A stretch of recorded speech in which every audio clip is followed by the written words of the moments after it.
Hey guys, it is Discovery Club Wednesday, and I was thinking about how we finish up the book of Joshua as we're getting into the promised land and move into the time of the judges, and it reminded me of Joshua 24, where Joshua, as he's been leading the people, goes up and stands before them and begins to talk, and he's kind of giving his farewell speech.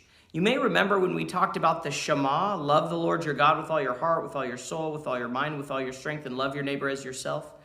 That Moses was given kind of that final farewell speech before he knew his death was coming. And Joshua's doing the same thing.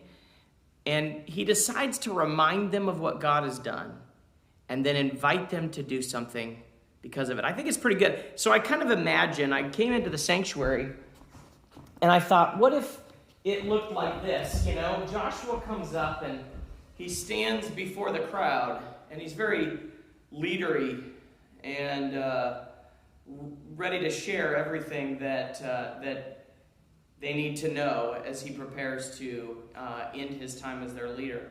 So I want to do that. I want to share that with you today. And we're gonna read it in Joshua 24, and I want you to pay attention to what he says to the people as he finishes up as his time as their leader. And imagine we're speaking to a crowd of thousands.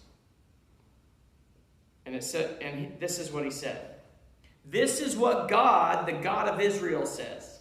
A long time ago, your ancestors, they lived to the east of the river Euphrates, and they worshipped other gods. I took your ancestor Abraham from the far side of the river, God says. I led him all over the land of Canaan and multiplied his descendants. I gave him Isaac. Then I gave Isaac Jacob and Esau. I let Esau have the mountains of Seir as home, but Jacob and his sons ended up in Egypt. Then I sent Moses and Aaron. Remember them? I hit Egypt hard with plagues and then led you out of there. I brought your ancestors out of Egypt. You came to the sea, the Egyptians in hot pursuit with chariots and cavalry to the very edge of the Red Sea. Joshua's reminding them what they've done, and now remember, I led you out of Egypt and protected you. He says, then they cried out for help to God, and he put a cloud between you and the Egyptians, and then he let the sea loose on them and drowned them.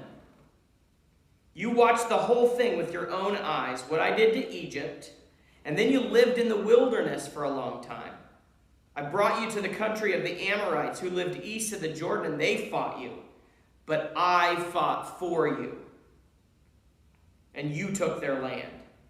I destroyed them for you. Then Balak made his appearance. He was the king of Moab, and he got ready to fight Israel.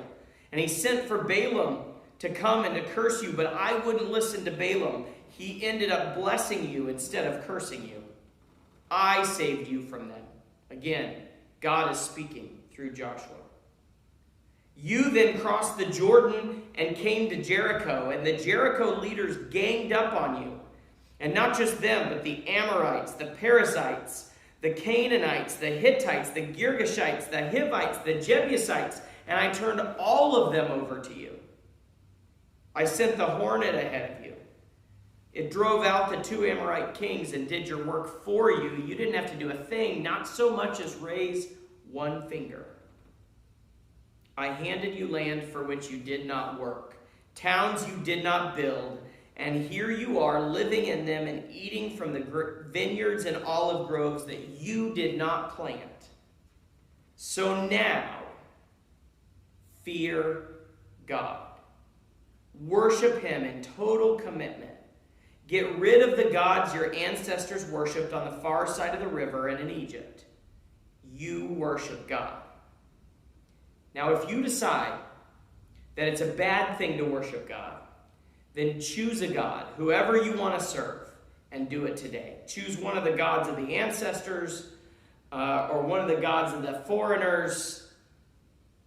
But as for me and my family, we will serve the Lord. I love this moment.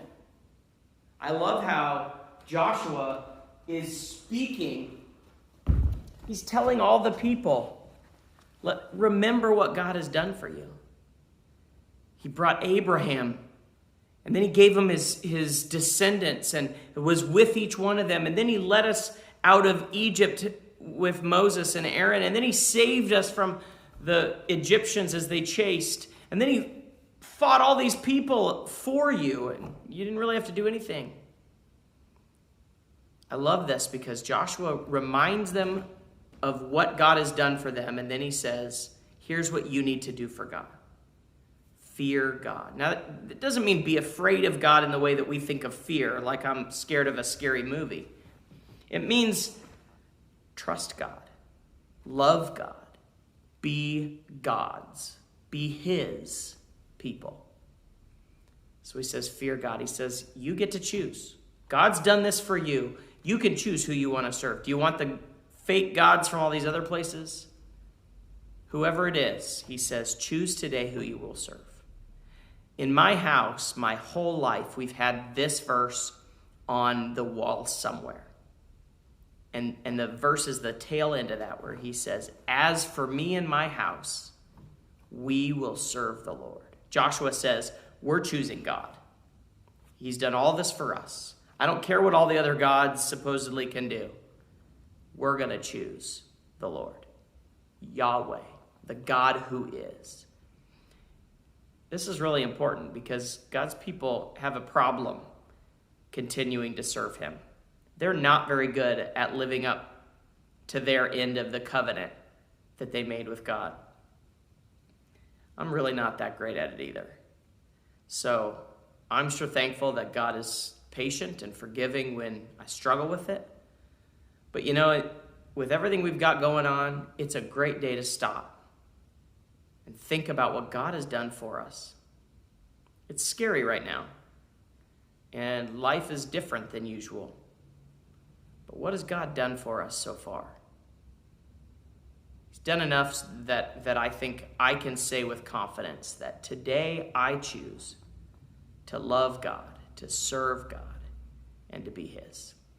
Hopefully you will too.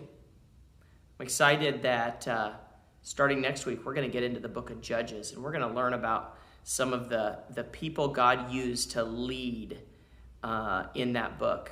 And there are some crazy stories. We'll see you then.